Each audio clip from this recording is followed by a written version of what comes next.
የሆነ ሆኖ አንድ ማታ ከፒያሳ ወደ ውቤ በረሃ ለመሄድ እነዚህ ሕፃናት ሸርሙጦች ጋር 4 ሆነው በቆሙበት በኩል ሳልፍ አንዷ ስንት ሰዓት ነው ጋሼ አለችኝ።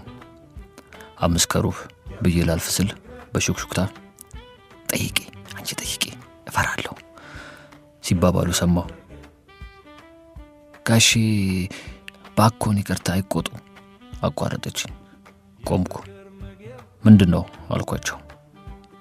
4ቱም ነጠላ ተከናንበው የፈረንጅ ቀሚስ ለብሰው የሶማሌ የሚባለውን ነጠላ ጫማ አድርገው ጠይቂያቸው አለች አንዷ ሌላዋን እየገፋፋቻት ድፍረት ለመስጠት ያህል። ጋሼ ጥላውን የጠፉ ከሁሉም አጠር ያለችው። ምን አልኳት በሐሳቤ። ጥላውን እዚህ እየመጣ ይበዳ ይሆን እንዴ?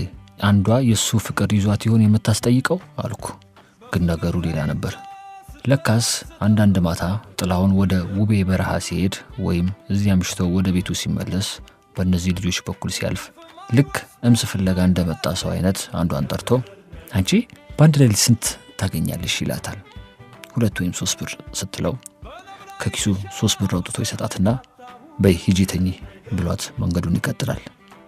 እንዲህ ሲል ዛሬ ለአንዷ 3 ብር ሲሰጥ፣ ተነገ ወዲያ ለሌላዋ 2 ብር ሲሰጥ፣ ቀጥሎ ለአንዷ 4 ብር ሲሰጥ፣ ቀስ በቀስ ተለማምደው ስማቸውን ነግረውት ስሙን ነግሯቸው ከጊዜ ብዛት ተዋውቋቸው ብዙ ገንዘብ የሌለው ቀን ከረሜላ ማስቲካ ገዝቶ እያካፈላቸው ሲል ጓደኛ ሆናቸው። ሲጣሉ እያስታረቀ፣ ሲታመሙ መድኃኒት ገዝቶ እየሰጠ እንደ ወንድም ሆነላቸው። በኋላማ ገንዘብ ሲሰጣቸው እምቢ ማለት ጀመሩ። እሱም ገባውና ገንዘብ መስጠቱን ተወ።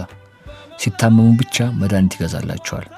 ዓመት በዓል ሲሆን ሀገር ፍቅር ሄደው ቲያትር እንዲያዩ ለእያንዳንዳቸው 3 ብር ይሰጣቸዋል እና ቀጥሎ በሚመጣበት ቀን ያዩትን ቲያትር እየተሻሙ ወይም ሁሉም በአንድ ላይ እየተናገሩ ያወሩለታል። አብረው ይስቃሉ። አንዳንዱን ዘፈን ይዘፍኑልታል። አብረዋቸው ይዘፍናል። እንዴት እንደሆነ እንጃ እሱም እነሱም ሳያውቁት አንድ ቆንጆ ፕሮግራም አወጡ። ቅዳሜ ማታ ወደ 1 ሰዓት ተኩል ላይ ሻይ አፍልተው ይጠብቁታል። እሱ ከኪንግ ጆርጅ ባር በየአይነቱ ኬክ ገዝቶ ይመጣል። እስከ 3 ሰዓት ድረስ ሻይ እየጠጡ ኬክ እየበሉ ካርታ እየተጫወቱ ያመሻሉ። አንዳንዴ በሲኒማ ያየውን የጉብዝና፣ የቦክስ፣ የተኩስ፣ የፍቅር ታሪክ ያጫውታቸዋል። ወይም አቶ ከበደ ሚካኤል የተረጎሙት ሼክስፒርን ሮሚዮና ጁሊየትን ያነብላቸዋል።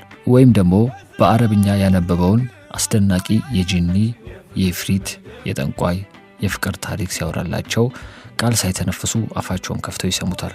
3 ሰዓት ሲሆን ደህና ደሩ ብሏቸው ይሄዳል። አሁን ግን ካዩት ይኸው 2 ሳምንት አለፈ።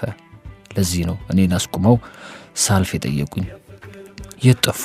ታመሙ? ጓደኛው ኖት ብለን ነው የጠየቅነው። በዚህ አብራችሁ ስታልፉ ሁሌ እናያችኋለን። ደህና ነው?